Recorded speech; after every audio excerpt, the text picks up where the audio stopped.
Download करें जनमत Haryana app.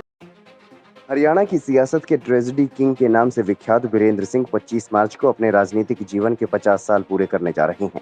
इसके मौके पर वो उचाना में बड़ी रैली भी कर रहे हैं। रैली को लेकर कई तरह के कयास लगाए जा रहे हैं कि इस मौके पर वीरेंद्र बड़ा फैसला ले सकते हैं और आम आदमी पार्टी में शामिल होने के संकेत दे सकते हैं। जब से उनकी पत्नी प्रेमलता को दुष्यंत चौटाला ने उचाना में बड़े मार्जिन से हराया है, तभी से वीरेंद्र सिंह अपनी राजनीतिक प्रासंगिकता के लिए जूझ रहे हैं। उनका बेटा हिसार से एमपी जरूर है, लेकिन वीरेंद्र सिंह मानते हैं कि जब प्रदेश में मंत्रियों विधायकों की नहीं चल पा रही, फिर सांसद बेटे की क्या चलेगी।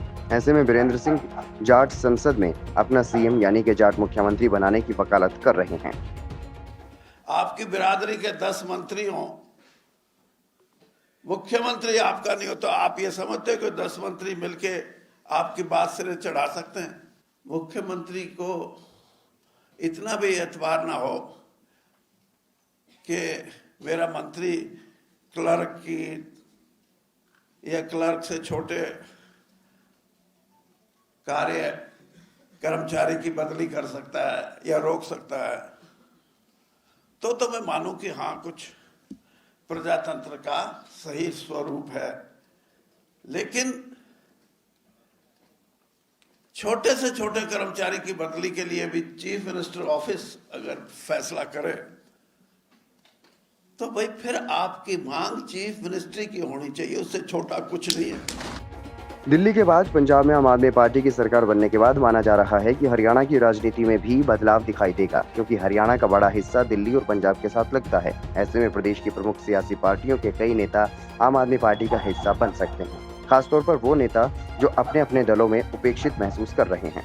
वीरेंद्र सिंह का हाल भी कुछ ऐसा ही है। 2014 में मोदी की आंधी का पूर्व अनुमान लगाने वाले वीरेंद्र सिंह भाजपा में आए थे। राजनीतिक जीवन में अधिकतर वक्त कांग्रेस में ही बिताए हैं। बाद में पुत्र मोहन ने उनका इस्पात मंत्री का ताज और सियासी महत्वाकांक्षाएं दोनों छीन ली। आईएएस पुत्र ब्रजेंद्र सिंह को हिसार लोकसभा से सांसद बनवाने के बाद उसे मंत्री पद पर सुशोभित कराने में नाकाम रहे। इसकी टीस वीरेंद्र सिंह कई बार जाहिर भी करते रहे हैं। सार्वजनिक मंचों पर अपनी पार्टी बीजेपी को अलग अलग मुद्दों पर घेरते रहते हैं। किसान आंदोलन के दौरान वीरेंद्र सिंह ने बीजेपी की जमकर आलोचना भी की। पिछले साल अप्रैल में दिल्ली के मुख्यमंत्री अरविंद केजरीवाल की किसान महापंचायत हुई थी, जिसका वीरेंद्र के नेतृत्व वाले सर छोटू राम मंच ने समर्थन किया था। इसके बाद आम आदमी पार्टी ने राज्यसभा सांसद सुशील गुप्ता के साथ वीरेंद्र समर्थकों ने मंच भी साझा किया, जिसके बाद से कहा जाने लगा कि वीरेंद्र सिंह आम आदमी पार्टी के करीब आ रहे हैं। और तो और पूर्व उप प्रधानमंत्री चौधरी देवीलाल के जन्मदिन के मौके पर जींद में हुई इनेलो की सम्मान रैली में भी वीरेंद्र सिंह शामिल हुए, पर बीजेपी है कि भाव ही नहीं दे रही। बीजेपी ने उन्हें राष्ट्रीय कार्यकारिणी से बाहर का रास्ता जरूर दिखा दिया। इलाहाबाद उपचुनाव में भी पार्टी ने वीरेंद्र को स्टार प्रचारकों की लिस्ट से दूर ही रखा। 6 मार्च को जयपुर में आयोजित हुई जाट संसद में वीरेंद्र सिंह ने जाटों को अपनी पार्टी बनाने और अपना मुख्यमंत्री लाने पर जोर दिया था। लड़ाई लड़नी हो तो राजनीतिक बन के लड़ना पड़ेगा।